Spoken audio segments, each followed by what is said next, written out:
Hey Trinity, it's Ethan. I hope you're all having a good week. I'm recording this Wednesday morning, and I wanted to share a few thoughts with you. If you take just a few minutes to watch the video, this coming Sunday, we're going to be wrapping up our 3-week series called Prepared, which we've actually watched on video, and it's Andy Stanley walking us through this study of how we give an answer when people ask us to give the reason for the hope that we have, and that's a quote out of 1 Peter. Basically, to give a defense for our faith, to share the hope that we have, who Christ is to us, especially in short conversations that we have with people. When someone's, maybe they're really not interested, but they just throw something at us, and that we're able to quickly and effectively respond. This is why I believe what I believe. You know, when we look at this in a larger context, the idea of giving an answer for the hope that we have, defending our faith, right, living in our faith publicly, it's instructive for us to understand that for many, many people around the world, the idea of expressing our faith as believers and holding on and refusing to surrender that hope is not just a matter of how that's going to impact our social life. It's a matter of life and death. I wanted to share with you an article, some things from an article that was published last week in the Wall Street Journal.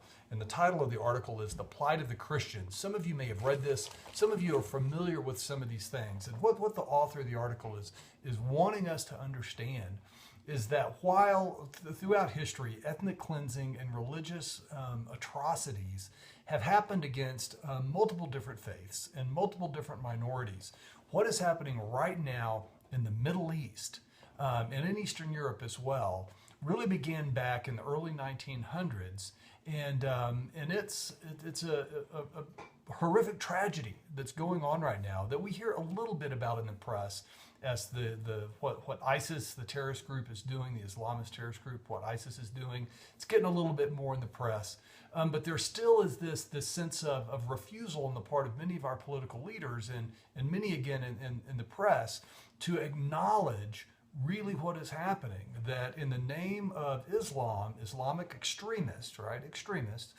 are seeking out and persecuting and killing Christians, right? Not just people of one faith going after people of another faith, which it's kind of watered down to that type of language, but it is Islamist extremists seeking out, persecuting, kidnapping, and killing, ethnic cleansing the Christian community in the Middle East. And there's some interesting things that were in this article that I want to read to you very quickly.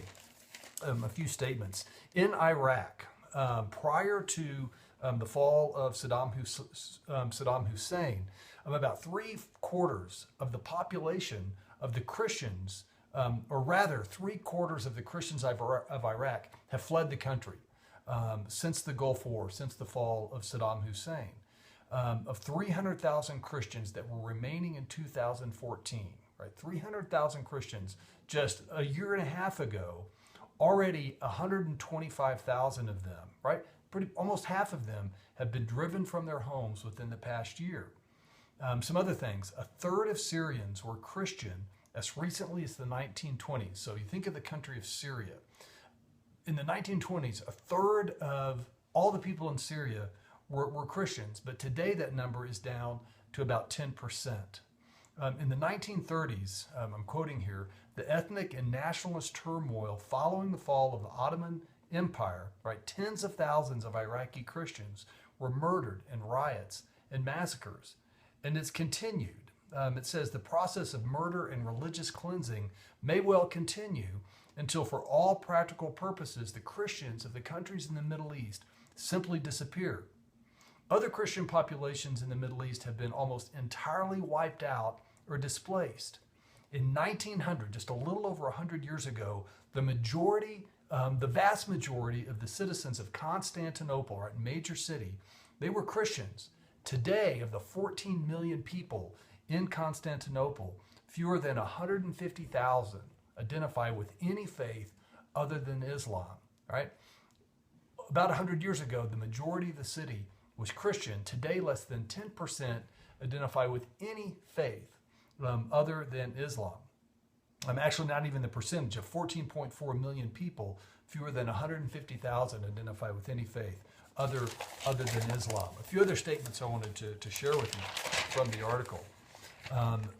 The article talks about how these Christian communities are trying to survive and the different strategies that they've endeavored to have over the years to survive in the presence of this persecution. But one by one, these strategies are failing. And it says that traditional strategies of accommodation, right, for these communities to survive, no longer serve. Christians face stark choices. They can fort up, right, creating defensible and well-armed enclaves that their enemies cannot conquer. Or they can flee, as millions have already done. Or they can just wait to be massacred. And the article ends with this question: what does the West do? Do we even acknowledge that this is happening? Do we acknowledge truthfully the details of what is happening? And it says, really the West faces three choices. We can continue to help, as we are doing a little bit, these minorities fort up, as the Israelis, Kurds, and Maronites and other Christian communities have done. Or we can help them escape. We can work with organizations, friends, and allies around the world to help them find new homes and have new starts.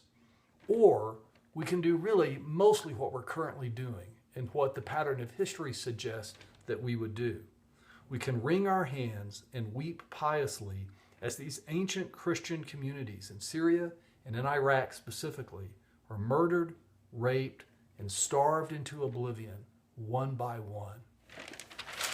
Guys, those are sobering words, but it is a reality that in the Middle East and other parts of the world as well, that the Christian communities are facing intense persecution, and being a Christian is a matter of life and death. And I don't say this just to throw a heavy thing into your day-to-day, but as a church and as Americans, how do we respond to this? How does this impact our view of the world?